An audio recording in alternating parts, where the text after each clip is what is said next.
I'm Mike Merrill. This is the Valued Cultures podcast, and joining us today is Garrett Young. He's general manager of Empty Vessel. Hey, Garrett. Hey, Mike, how are you? And Empty Vessel is a virtual studio that he runs out of Bend, Oregon, and we'll be getting into Bend as an incipient gaming hub. But before we do that, we'd love to hear about our guest gaming journey. So, Garrett, maybe you can just start with how you got into gaming, and then tell us a little bit about your career up to Empty Vessel. So I've been making games over 25 years now. Roughly half of that is at Microsoft. Learned a lot there. I can riff on that in a second. Got recruited away to Activision, also worked at Disney, ran id Wow. Software, and now we're doing Empty Vessel, which I'm really excited about, and we can talk about it in a little bit. If I could summarize that many years in things that kind of impacted me the most, grew me the most as a game developer, as a team leader, I think about kind of 3, maybe 4 phases of kind of that, that many years. First phase was learning how to make software. Sounds weird, but I worked at Microsoft, and this is before the Xbox, right? But learn how to make software and learn how to make games, kind of 2 parts in there. Berserk Creations, love them. They really taught me how to make games. Microsoft, we kind of had this waterfall approach to making software, which is, Microsoft Word and Office and everything else we were doing at the rest of the company, right? We had 70 people making games when I started. And all the publishing and everything else that we did, right? Includes QA and everything else. So I learned that kind of go-to-market beginning, middle, and end, which has been so critical across my entire career, because as game developers, sometimes we get kind of caught up in the nuts and bolts, like, oh, let's make this a little cool. Oh, let's make this. And you lose sight of like, hey, we need to be good shepherds of the money that we're given to build this. We need to be good shepherds of the time that people contribute to us, whether they're outside vendors and partners, co-development partners, other resources, whether it's the market team going, hey, we said we were going to ship on this day. Where the hell are we, right? And so learning kind of the framework of beginning, middle, and end was really a kind of critical part of my career. Second kind of big beat for me as a level up learning curve was getting to build an internal team. We did that with Forza Motorsport. You still see a Forza Motorsport sign in my background. That's actually that's version 1, the version 1 logo, and it's behind pictures of my senior my high school senior who graduated last spring. Anyway, yes, 2 kids, one's still in high school and one's at Arizona State. He sends us lots of pictures of lots of kids there.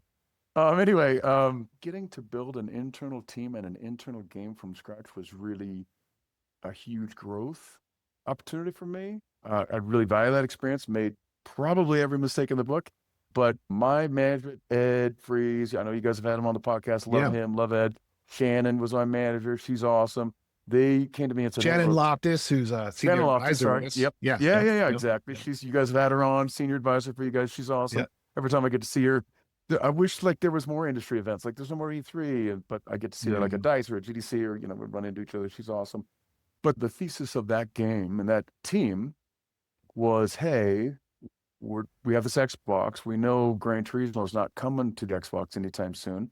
I'd had great success with Berserk Creations doing a game called Project Gotham Racing, and that was a really successful franchise for multiple years and multiple iterations for Microsoft. I'd worked on the first one and the second one with Bizarre, and they said, hey, look, we want to reach the Gran Turismo audience.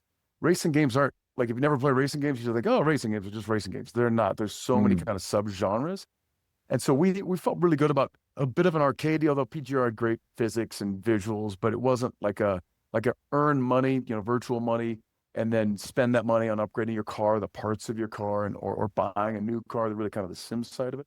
And so, from Ed and Shannon and the whole group, the senior people that kind of approved that, they said, hey, we need to reach that audience. And that was kind of our kickstart. So anyway, building an internal team was a huge level up growth opportunity for me, not just building a new IP, but the whole people part of it, which is, I know, what a big kind of focus of you and Daryl and your podcast is. Not, in my humble opinion, not enough people are talking about the how of how we make games. There's a lot of like, oh, what's the game you're working on? What's the cool tech? And what's the, innovative new features, which is awesome. And that's all great. Or there's the dark side of it. Jason Schreier, who I love you, Jason. Yeah. This is Blood, Sweat, and Pixels. This is Jason Schreier's book. This is my favorite one that he did. This is Press Reset. This one has the darker stories. And the first chapter is, I wish I would have talked to him about the first chapter, because I was in the room with some of the things that he quoted. That's not what happened. And then he's got his Blizzard book. So the Blizzard book's good too. Yes, it's very good. Play Nice. It's also one of the good ones. This is the most recent one. Did other people bring props? I'm just kidding. But Jason's great. I love, we're a young industry. Right? Movies have been around for over 100 years. If you look at the games industry, 50 years ago, 40 years ago, it was around, but it looked very different from how big it is here. I came into it after it had already been around. You know, I think we were like something like a $9 billion industry when I joined. Now we're like a $30 billion, or no, sorry, 300. Let's get the numbers right. $300 billion industry, or really close. It's helpful that everybody has a game device in their pocket. But anyway, so yeah, we've grown by leaps and bounds. And so the books that come out and the podcasts like you guys are doing, the stories and the history, I'm a huge student of that. I don't know who said it, but the quote about we stand on the shoulders of giants is absolutely true. We have so many people that we can learn from, and the more of these stories that kind of come out about how successful games were made, how unsuccessful games, you know, with pitfalls that they would avoid if they could do it over again. Like, those stories are great, and they help all of us, and we can all learn from those stories and those histories. The third level up point for me, I could have worked at Microsoft my entire career. I loved it. Loved the people I worked with. The company loved what we were doing. I love the people I work with on all levels, like kind of management, my peers, the people that you know, kind of on my teams. But I wanted to grow. I felt like I'd be doing the same thing, you know, 5 years, 10 years, 15 years down the road. And you kind of, I don't know much about your career, Mike, but you kind of get to a point you're like, ooh, I need to do something new. I need to stretch myself. I need to push myself a little bit and learn some new things, but also take on some new challenges. And so it was a huge third kind of piece for me was kind of replicating what I'd learned, taking what I'd learned at Microsoft and try to replicate some of that success in new environments. And that was working for Activision, working for Disney, a little bit different role. Activision, I had a team. Disney, I had more like 500 or so people across multiple teams. And then id Software coming in at kind of a rebuild situation back in 2013. I thought, okay, this is what I'm good at and this is what I'm bad at, and I need to learn or need to bring on people that are good at this area because I'm not as experienced or as talented in that area. And then I left Microsoft and I thought, okay, hold on a second. Okay, yeah, those things I'm still good at. There's these other things that I just took for granted that we all did at Microsoft and everybody was good at. And then I kind of get out of Microsoft and all the things we could talk about with Microsoft later. But it's like, oh shit, there's a lot of people that have these superpowers that aren't that consistent and common across the games industry. So that background really helped me. And then I found other things that I didn't know very well that I thought I knew and I didn't. Of course. When I kind of got into the cultures of these other studios and things and these other teams and things that I learned from there. Yeah, let me ask you about that, because in our experience, the people who work in, you know, for say Microsoft, so forth, and then the people who work at Disney, it's interesting because on LinkedIn, a lot of times there's almost no connective tissue between these two groups. Did you find like going to Disney like a completely different world? It was a different world. The funny thing about my history is Disney's the only company that I worked for that Microsoft doesn't currently own. Right. Because they bought Activision and they bought id Software. That's right. And they don't own the startup either. But yeah, so it's kind of funny. Don't see Microsoft buying Disney anytime soon. But that's a whole other podcast. If I was to summarize real quickly, Microsoft culture was very much about very smart people pushing very high, reaching high goals, pushing high boundaries, pushing against barriers and reinventing things. Now it's obviously a much more mature company now, but we were always pushing the technology and how far we could go with it. Yep. We learned a lot more about like, hey, let's focus on our customers and our people. And so that company, when I was there, was getting much better at that and is great at it. Disney, in my experience, Microsoft really valued the people, really valued the people. Yeah. There is hundreds of examples just that I saw in 12 years and I just took it for granted. I thought every company was like this. Right. But things that Microsoft did that really showed value for the teams and the people that were employed there. Now, we weren't perfect. I wasn't perfect. We weren't perfect. The company wasn't perfect. And I'm not trying to say that they were, but they absolutely valued the people. I think just as I'm a history of game history, I'm also a history of Microsoft and, you know, reading whatever Bill Gates puts out there and listening to his sometimes it's on podcast or his book, one of the most recent ones. One of the things I took away that impacts me on a startup level is he was very, as he described it, very nervous when their company was very small and they didn't have the big deal with IBM yet. They didn't have all these other contracts and they weren't known. It was well before Windows. And they had trouble making payroll one month. And so it completely freaked him out. And I think they had like 12 employees, like nothing. It's origin story, right? Yeah. And so as they got bigger, he kept that philosophy that was kind of like ingrained in his DNA. And he said, okay, we can't make all these investments and take on these products. There are 100 people now, there are 1,000 people, 5,000. We can't invest in that. We can't spread ourselves so thin. I need to make sure we have at least a year of salaries in the bank at all times, because I'm not going through that again. This is like Microsoft right now. Yeah, It's like one of the biggest companies on the freaking planet, right? Yeah. But that was such his philosophy. And there's so many other examples that we won't go into anymore, but it showed the value they had as people. And as I think about Disney in my experience and what I saw at Disney, I'd always thought about Disney as like, oh my God, they're this 800-pound gorilla. They have all the IP in the world. And then they're buying new IP with their Marvel and everything else and all the Star Wars stuff. Like, if they just put one part of their Eye of Sauron on games, they're going to win. They just have to hire game developers. They got all the IP in the world. And that's what actually led me to join them. Right. It was at a time where the first paragraph of the investor letter that Bob Iger, he was CEO back then, then he retired, now he's back, put out, the first paragraph talked about games. Like, this is one of our, we just read about, divided up the company, and we got, whatever, theme parks and hotels, and we got, movies and everything else, these other verticals. And we got this new vertical that is games. It was much smaller than the others, but it was a new investment out there. Holy smokes, what am I doing? I live in LA. I'm going to walk next door and work for Disney. All they need is talented game developers. And so, Right. But what I found was I saw this at other places too. You cannot change culture up. You can change culture on your team. Not really parallel, but you definitely cannot change culture up. And the culture was a little bit older, based on kind of Hollywood. It's kind of where it started. And so a lot of that seeped into other areas of the company. And they're also very story driven. Like, everything's like, okay, what are we doing? Yeah. We know exactly what we're doing. Here's the exact script if it's a new experience.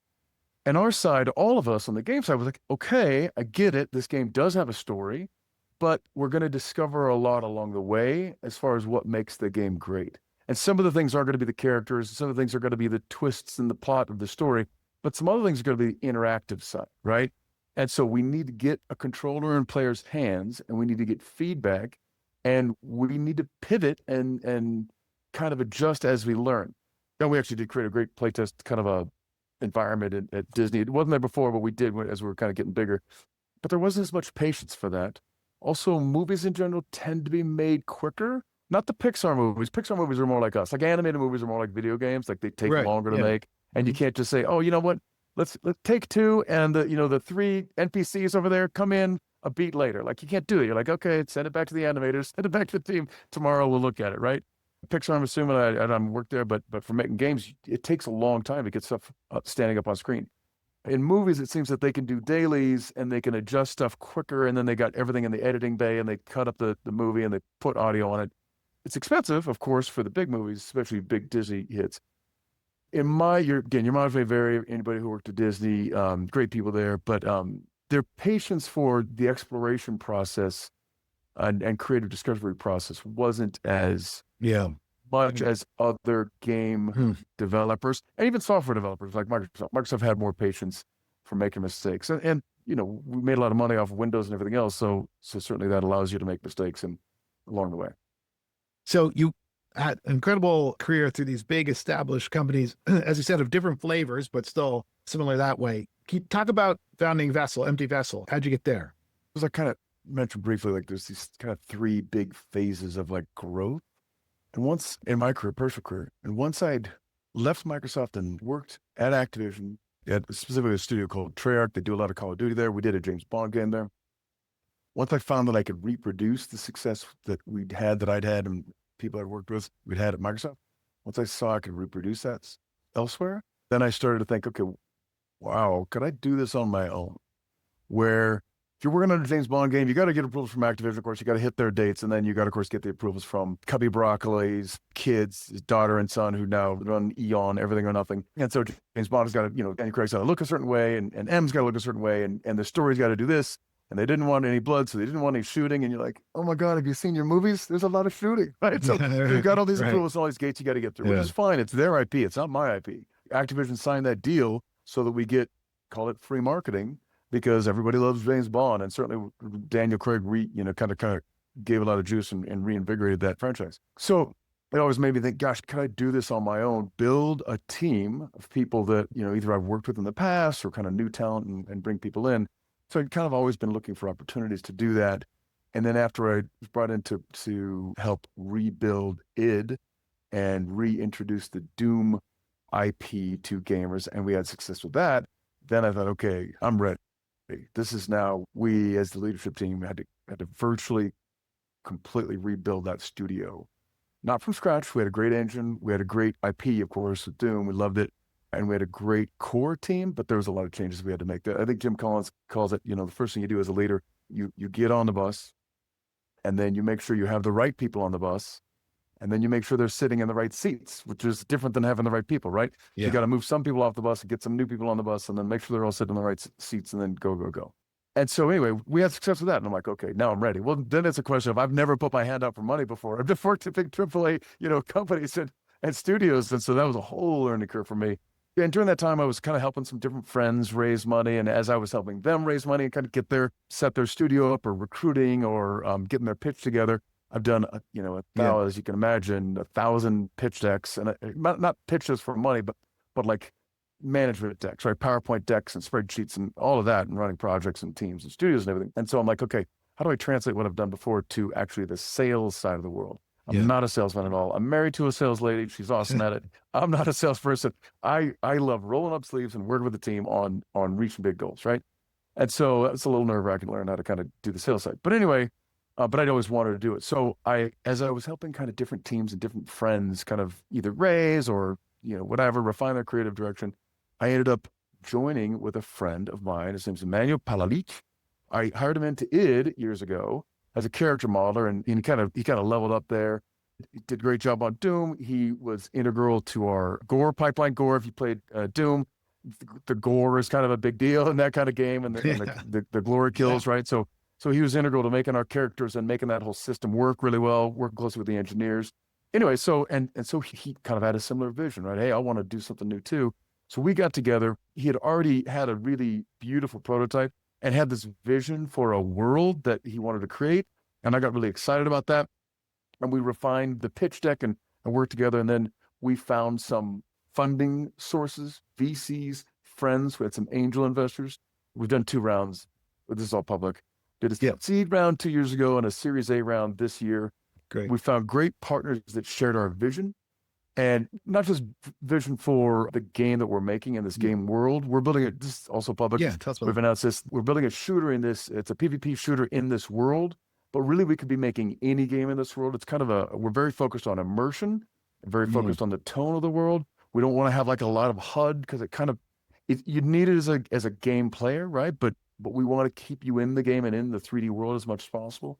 So, and there's a lot of games that do that really well. And so we're inspired by those games. But anyway, we found some VC partners and publishing partners that we've been speaking to that share that vision creatively, but also shared the vision for how we want to build the studio, take the best of what we've learned from other studios. A lot of that comes down to values and culture and the kind of things that you talk about and you and Daryl talk about in your podcast and when you speak at conferences and everything.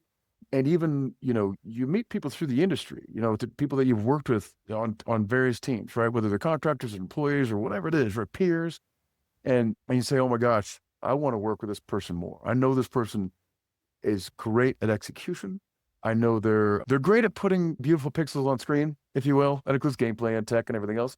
But they're also the kind of people you want to grab a beer with or have coffee with or learn about their weekend and have a conversation, There are other people you meet within the industry, you say, I don't ever want to work with that person ever again, right? So it just happens. Every industry. That's true in every industry. Right? I've only worked in this industry, but I'm sure it's true in the other industries. And so anyway, we shared a lot of common values. Of course, we knew each other from id. And so we kind of already had that kind of broke ground. Your partner that you choose to work with, it is like a marriage. You call it a professional marriage. You talked to Travis and Oksana. They met through the fundraiser, or through the, not really fundraising process, but through the finding a partner process, which is awesome. And they've really hit it off, which is great. They're here in Bend, love them. We meet up at least once a month. But with Emmanuel, we knew each other, so we'd already had a level of trust built up, which is great. And we have this neat yin and yang. We talk about one of the big topics in our industry is diversity, right? Yep. It's a good topic. Certainly back in the 90s, it was all boys. It's an all boys club making games, and it was an all boys club funding games, which gets into an all boys club making games, right? But diversity is not just gender and not just based on the color of your skin, not just based on your country of origin, but there's also great diversity in age, Yeah. And so like he grew up with different games and he's interested Mm. and passionate about different games and he has a different perspective. He consumes media differently. Different, if you think about it, if we put our marketing hats on for a second, different media hits him, different ads hit him. You know, where I might be watching something on TV, he's watching something on YouTube, or I'm looking at, okay, you know, my wife and I are like trading stories on Instagram and he's looking at TikTok, right? So there's even things Yeah. like that that you don't necessarily think about, but that is an element of diversity that really helps. Where I have a history and call it wisdom, if you will, hopefully, um, based on kind of how we did things before. He Yeah. takes a very fresh approach of like, hey, well, there's this new tool out here. One of the other topics that's big in our industry now and all software, actually every industry, is AI. Yeah. I don't know how much it's impacting the construction industry, but everything that's related to your PC and research and Yeah. so many industries Mm. is AI. And so he is more aware of some tools. And I learned from him and other young people we have on the team about different tools that are coming online. I used to use Google 6 months ago, and now I'm virtually all ChatGPT, Yeah. right? And again, you have to, it's just like anything else, garbage in, garbage out. If it gives you data from a bad website, just like Google, if it gives it from a bad website, you're going to, you know, it's not going to give you the right information and you're not going to be able to, you shouldn't trust it. So you always have to squint. Even my kids, I'm like, hey, how come did you use ChatGPT to help you with this thing? They're like, oh, ChatGPT is all garbage. I'm like, whoa, whoa, whoa.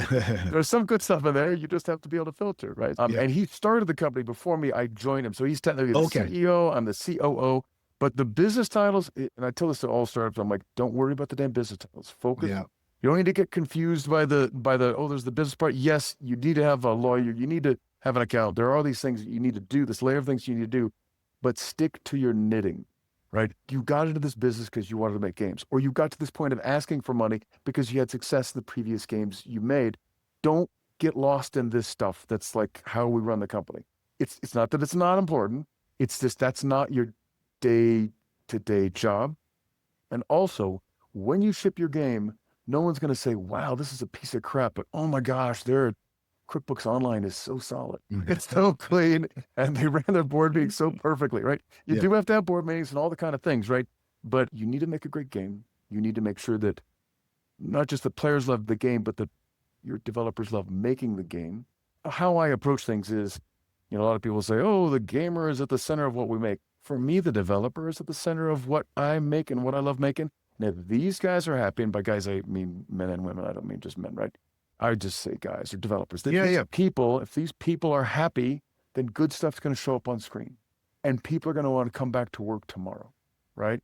Even one of the Bill Gates learnings is like, well, we have these really nice office spaces because I really wanted it to be a place where people want to come to work. Yeah. Right. And we get remote's a whole nother conversation, but there's still many values that if you have that kind of core value, there's other ways that that comes out that doesn't necessarily relate to necessarily talking to somebody at a coffee machine. Let's talk about that because you're in Bend, but as I understand it, the studio is largely almost exclusively remote. Can you talk about how that you worked at these big kind of established places? How are you translating some of that ethos to this new world of remote work?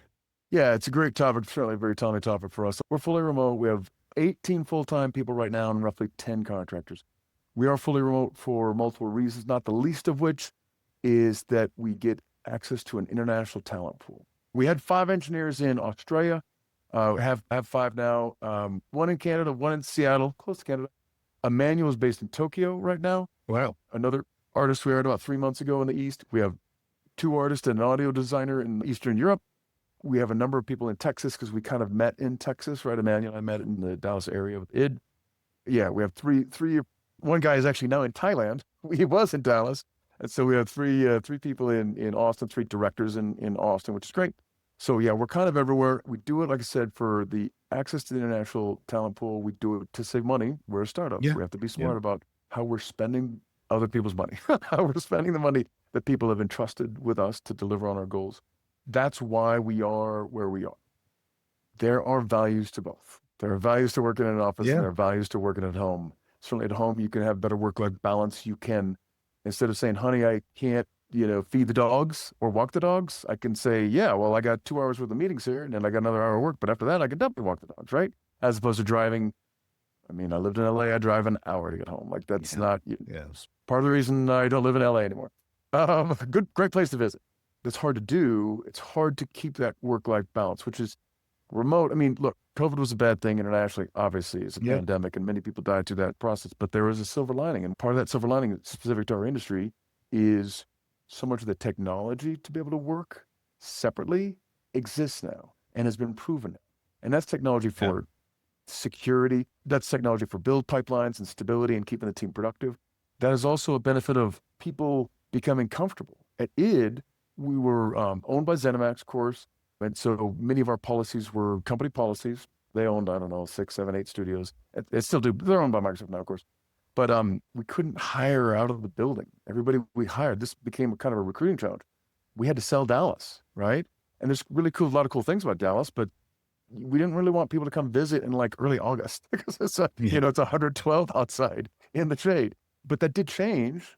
It even changed before COVID. We got the okay we were recruiting from Crytek, and so we got the okay we still had to form a studio, form an office, I should say. And so we kind of took over one of the sales offices in Frankfurt and then built a space for programmers, which was great. But it was, it was so hard to get like, hey, this person works from home or this person works in Australia, or it was extremely hard to get that approved and get that okayed. But now people are more comfortable with it. Now I know there's people are very focused on hybrid. That's all good. And people are focused on getting back into work. I don't disagree with any of that. I understand there are productivity metrics you can look at right now for Empty Vessel. This works for us. Yeah. I can tell you, me personally, I love it. There's also time zone challenges. For the first time, we had one of the guys actually in town in Bend. He was traveling and he was in the Northwest, so he came down brought his family down for a week and a half. And I'm actually in an office myself. I don't work at home, although it's a shared office space. Like I know people from the coffee machine, but they're not me. They're not my team, right? They're not Empty Vessel. They're not game developers. They do completely different stuff, right? It's like a WeWork, which is awesome. It's called the Work Collective. People that run it are great. But we had one of our guys here, so he had a desk here, and for a week and a half, and I was like, this is so awesome. We could just like catch up every couple hours. We went to lunch together. Some nights we grabbed a beer. Yeah. We're just talking about the game, and we're talking about the process, and we're talking about what about this, and oh hey, this other person over here was asking this question. How should we solve this? And I was just like, I was in heaven. It was so awesome, right? And I love that. As someone who's a manager and a producer and was very focused on the big picture of building the game, building the team, building the game, and make sure we're doing not just doing things the right way, but also doing the right things. Kind of difference between management and leadership. But it's hard to have the hallway conversations. Finger on the pulse of a team is much harder to do through Zoom or Slack or Jira tickets. And so you have to lean on other tactics and skills. At ID, I knew what the teams, my desk and Marty's desk, Marty was the exec producer on the project, were in the middle of the team space. Like you knew if there was drama in the team. You knew if someone was showing off something cool at their desk and there's 5 people around the desk and you're like, all right, let's check it out, right? Somebody had just checked something in cool with the build or they're testing the build. They're all excited about it. You knew when people were playtesting. The playtest was right on the other side of our cube, right? And so you jump into the multiplayer tests on, like 4 or 5 o'clock. And so you really have a finger on the pulse of the team and you know everybody and you know about everybody, right? And you do team meetings once a week and you're seeing, Zoom, you can kind of read people's face, but, not nearly as much as, the going into the meeting and the coming out of the meeting, you're hearing different things from different people. And so we do lose that in a remote world. And again, it's just a trade-off. There's no one perfect solution. There are positives. If we're balancing out the weight, there are positives on each side. Again, we would not have the people we have at Empty Vessel if we were an office company. Let's talk about Ben, because as you mentioned, we recently had Oksana and Travis. You've got a Ben t-shirt on. We had Oksana and Travis from Seeker on. This is our Ben coin from last year. I got coins for the people here. So what drew you personally to Ben, and then maybe we could talk about as a kind of a new gaming hub. People might not think of it as a gaming hub, but it's on its way. So talk first about what drew you there. There are many benefits to Ben, many values to Ben. If you're an outdoor person at all, like this is like heaven, right? We've got the 5th largest ski resort in the U.S. is 30 minutes from my doorstep, right? So you can ski if you like to do that. We've got a lazy river through the middle of town. So if you like to float down the river with your friends or with your family, you could do that. There's a whole system. You drop off at a park, you go to the bar, there's a bus that picks you up and takes you back to your car. Yeah. We got so many restaurants. We got like 27 or 28 breweries. Like if you like beer at all, if you like bikes, I remember an old neighbor of mine was like, I moved to Bend for beers and bikes, and this is the perfect place in the world for it. There's trails for hiking, there's trails for biking. There's all sorts of clubs that do all this kind of stuff. We got a mountain range you can see. Of course, I mentioned the ski mount, but there's also other cascades that you can see. Again, hiking. There's lakes. Oh my gosh, so beautiful lakes. There's so many things. We have 300 days of sun every Yeah, year, even during the winter, right? Yeah. But you don't think of, when we think of Oregon, we don't necessarily think of sun. There's the Pacific Ocean, Yeah. butts up to Oregon. This is true for Washington, everything, Seattle. And there's like Eugene, Salem, Portland, Seattle, and they're very flat. They're like, very, like kind of the same level as the ocean. All the clouds come in from the ocean. It goes right over those cities. It rains. And then the clouds hit the Cascade Mountain Range. We're up here. We're what's called high desert. High desert. Okay. Actually, Gotcha. I mean, we do have clouds every now and again, but we don't. You wouldn't even think you're in the same state. So we're high desert, much more. I think Colorado's a lot like this because they're high elevation where it's just sunny all the time. You get 3 months of snow where you're out doing snowshoeing or snowboarding. It's not Seattle weather, right? So my mom lived in Eugene, and my dad grew up in Bend. My grandparents moved to Bend 80 years ago, right? So I went to high school here. There was 17,000 people here. Now there's over 100,000 people in this town. So we talk about like, oh, what brought you to Bend? Well, technically my grandparents did. Yeah, right. Brought my dad and then brought me. So, and I couldn't, like 17,000 people here, 2 high schools. I couldn't wait to get out of here as fast as possible. Like I got to go opportunity. I got to go to the biggest place I can go. And I loved U of O. Went to U of O for 2 years, transferred up to UW for engineering. Wanted to go and Seattle's it's the kind of largest city in the Pacific Northwest. You want to go find opportunity and you're a Northwest kid. That's where you go. A bunch of my friends kind of that were ambitious that way went up there. It's what led to me working at Microsoft. But then after a number of years, I was like, oh, actually Denver's pretty cool. I wonder if there's a way I can get back there. And then until COVID hit, I didn't think there was any possibility I could get back here. And then all the remote stuff happened. I said, wait a minute, this might work. We do have a studio here that was started in 1993. Not we, but then. So that's a good story. So like when we talk about Montreal, we almost always start with the story of Ubisoft coming to Montreal. Yes. And your story around Ben often starts with Sony in 1993. It wasn't Sony at that point. It was Ben's studio, right? And later was purchased by Sony. Can you talk about that a little bit? It was called something else. Chris Reese, a guy I think I introduced you guys to, and a few other guys, 3, 4, 5 guys started it. Chris went to high school in Salem. I can't remember where he went to college. Might have been OSU. But anyway, he grew up in Oregon and joined them something like 1993, 1994. Right.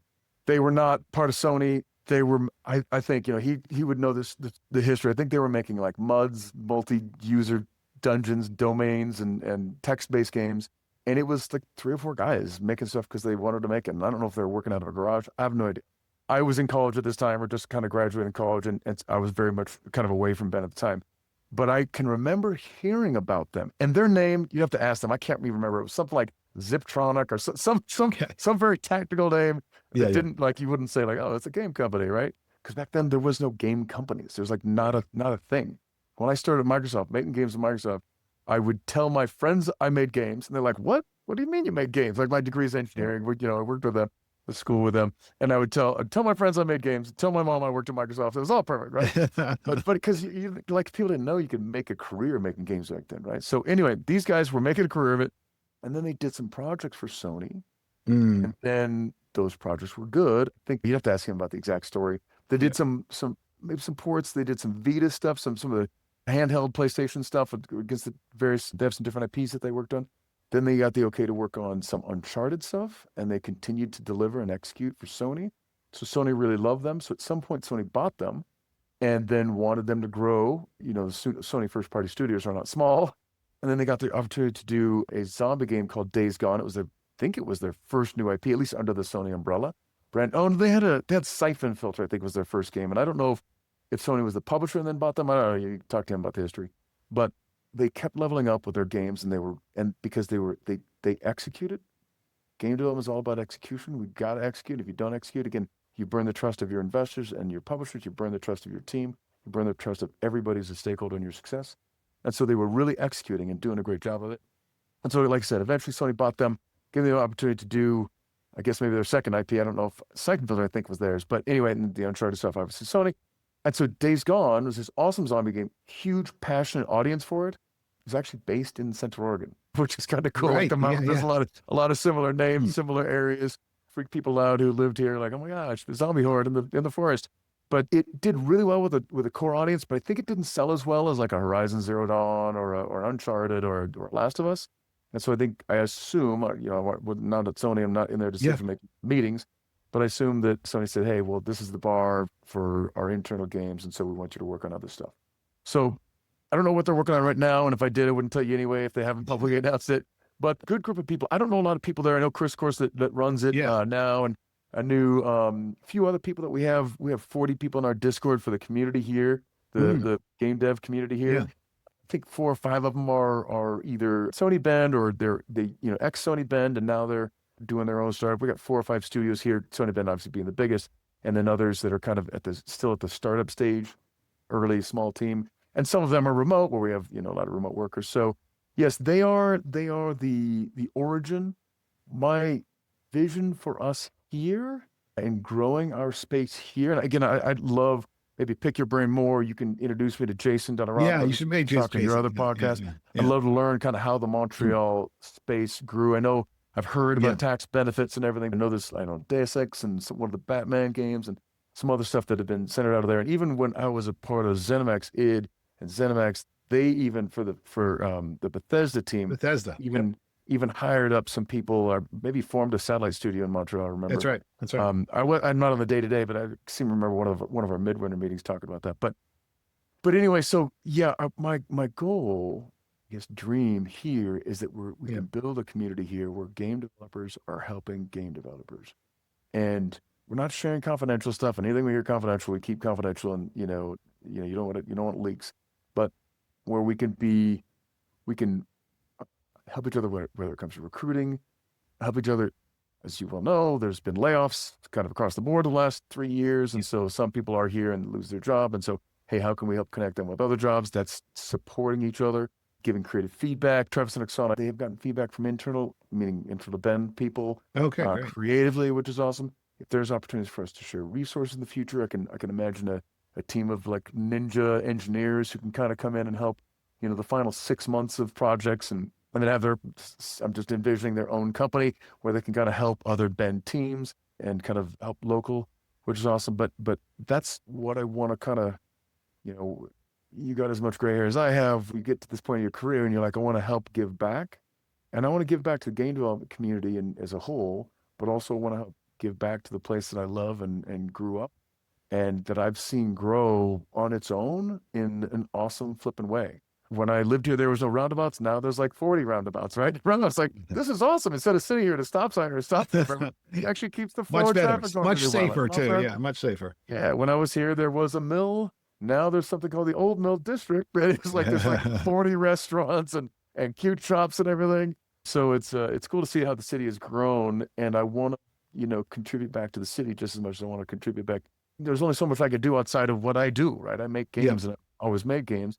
And I want to give back, and so I'm kind of trying to marry up kind of my background and trying to do that. And we have so much talent here, and it's such an easy, like I said before, like it was kind of tough to recruit people into Dallas, or bringing people from Europe, and bring people from California, and everything else. But Bend is a pretty easy place to recruit people to.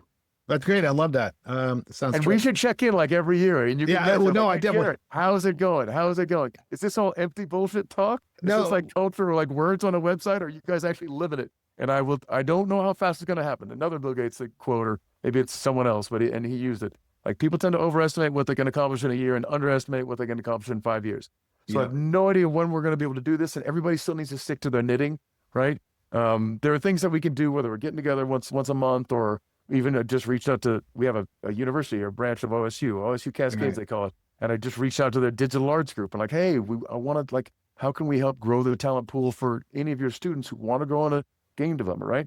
So there's community building things that we're doing here, and not just me, it's also us, right? It's the other people that are living here and contributing here, but we have to stick to our knitting. And if we don't ship great games, no one's going to give a shit, right? As many beer drink ups or social engagements, or let's all go to a movie together, or let's talk about, the games we're playing, and all that stuff is super fun, but we have to execute. This is true, not just for Ben, but for game development teams. There's always a balance. If you're too overweighted on shipping the game and making a great game, we're just going to make a great game, and forgetting the values and culture side, you're dead. The same on the other side. If you just focus on values and culture and like, oh yeah, I forgot we're supposed to ship something, you're not going to be around for very long. So it's not a social club. It's not a fraternity. It's not a sorority. It's not It's not a BPOE or whatever else, PTA, whatever clubs you're into. This is not what we actually have to execute. So the delicate balance about each. And as you and I kind of talked about earlier, there is not enough talking, in my opinion, of how we make games. It's more about like, what is the game? And didn't you love that game? Of course, I love that game. And I love this other game over here. And those are all great things to talk about. But the how, like, in my humble opinion, your mileage may vary. This isn't a creative business. It doesn't mean we're not creative. It's not a technical business. It doesn't mean we're not technical. It's not an art animation business. It doesn't mean we're not all those things. This is a people business. Yeah. Games, and it's the people that make games. And your values and your culture starts with literally one person. If you value one person on the team, then that can blow up, right? As a leader, you just need to find someone that you care about more than yourself and then multiply that across your team. Okay, we can cut here. I'm just kidding. Welcome to my TED Talk. That's right up our alley. Appreciate that. So I just think I love that you guys do this because not enough podcasts are kind of talking about. There's a lot to talk about the history games, and I love those and what games you made and blah, blah, blah. But to talk about the values and the culture that we have, and it's getting better. We're a young industry. We're getting better. Comes down to the leaders. The leaders need to be better. And when the leaders are better, our culture of how we make games will be better. So we love to ask as a final question about a level up game, a game you've been playing. Maybe it's flying under the radar a little bit that you'd like to recommend for other people. It's just going to be boring. I'm not really an under the radar gamer. It's okay. I love Expedition 33. Of course, I love the game from id that, just did Doom Eternal a few months ago. That was awesome. Of course, playing Battlefield 6 just came out. Those guys do a great job. I love that EA put Vince in charge of Battlefield. Vince Zampella has done a bunch of Call of Duty stuff. I love the guy. I haven't talked to him a long time, but he's a great guy. The stuff he touches turns to gold. I've heard good things about the culture of the studios that he runs, but Call of Duty, obviously gold, and they launched that at IW at Infinity Ward, him and Jason West. Respawn was a bit of a risk going out there, and they had the drama with Activision, not important, but the stuff they did at Respawn is awesome. Apex was awesome. Titanfall was awesome. The Star Wars games were great. Of course, he sold to EA, so EA now owns them. And a couple of years ago, I literally was going to buy EA stock. I'm like, holy smokes. I've said Vince is going to take over Battlefield. I love Battlefield in the past, and then kind of some mixed results. I'm like, if Vince is in charge of this is going to get done right. And it seems that so far, the Battlefield 6, the launch was really strong and really solid. The beta was really strong, really solid. And what they just announced, like 8 million players and all this in the first 3 days or something. And that's not just the power of the IP. And it's not just the power of EA marketing budget. That's because the game is high quality. There's a massive team, and it's not Vince alone at all. And he should be the first person to say that. And if he doesn't, certainly I'll be the first person to say it, because I've never made a game by myself. It is all about the people I work with. But he's one of the great leaders in the industry. And so I know you asked about game, and I went off on a tangent about culture and values and a person running Battlefield 6. But anyway, I tend to play the mainstream games that come out and that are awesome and love games. And it's almost like you want to get injured for like a week. But you have your hands, you have your brain, and you can play games, but you can't go to the office for a week. So you can just catch up on the backlog. Garrett, thank you so much for joining us today, and loved hearing your stories about your career, and really looking forward to seeing the growth of Bend as a gaming ecosystem. Absolutely. I hope you and Daryl are able to come visit sometime. I want to see you guys here. We'll grab a beer, grab lunch. Sounds good. Show you around. We'll float down the lazy river. Sounds great. Thanks, Garrett. Thanks, Mike.